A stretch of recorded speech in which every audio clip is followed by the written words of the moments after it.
স্বামীর পরকীয়া সম্পর্ক ধরে ফেলায় প্রেমিকাকে নিয়ে মারধর করে স্বামীর মাথা ফাটালো স্ত্রী। ঘটনাটি ঘটেছে নরেন্দ্রপুর থানা এলাকার মহামায়াতলায়। আক্রান্ত স্বামী এই ঘটনায় নরেন্দ্রপুর থানায় অভিযোগ দায়ের করেছেন। ঘটনার তদন্ত শুরু করেছে পুলিশ, তবে এখনো পর্যন্ত এই ঘটনায় কাউকে গ্রেপ্তার করতে পারেনি পুলিশ। এটা আমার 3-4 মাস, ঠিক আছে, 3-4 মাস ওই ছেলের সাথে ব্যবহার করতো, ঠিক আছে। আমার স্ত্রী ফোনে ব্যবহার করতো, আমি অনেকবার ধরেছি।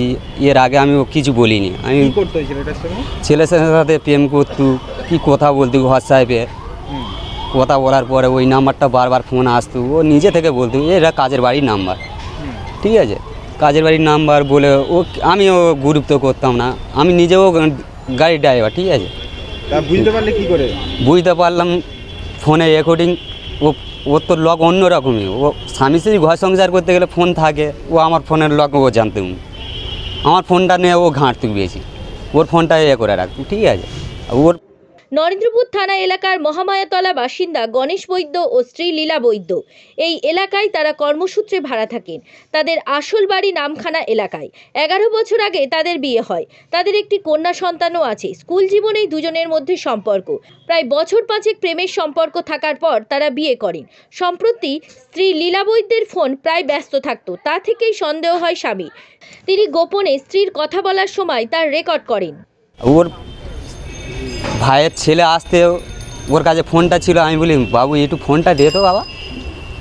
আমি কাজে থেকে ডিউটি থেকে এসে আমি ভাত খেতে ও চান করতে গেছে, ঠিক আছে। সেই সময় আমি এই রেকর্ডিংগুলো আমি ওই ছেলের নাম্বারটা ফলো করেছিলাম। রেকর্ডিং থেকে বুঝতে পারেন যে আমি তারপরে বললাম, আমি কিছু আর বলি না। দুপুরে ভাত খেলাম, ও কাজে থেকে এলাম, আমি ওকে জিজ্ঞেস করলাম পাশে আপনার এই অবস্থা হলো কীভাবে? এটা হয়েছে আমি বলছি। তারপর ওকে আমি জ্বালালাম, রেকর্ডিংটা শোনানো। আমি রেকর্ডিংটা কোথায় থেকে, এটা কি হয়েছে তোর? তুই কাকে ভালো আছিস?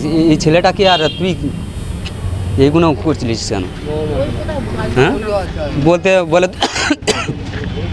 বলছে তুমি বেশি বাড়াবাড়ি করছো। আমি বেশি বাড়াবাড়ি নিই।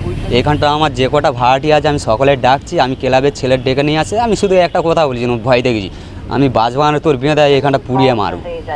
তখনই বিষয়টি সামনে আসে এবং দুজনের মধ্যে ঝামেলা শুরু হয়।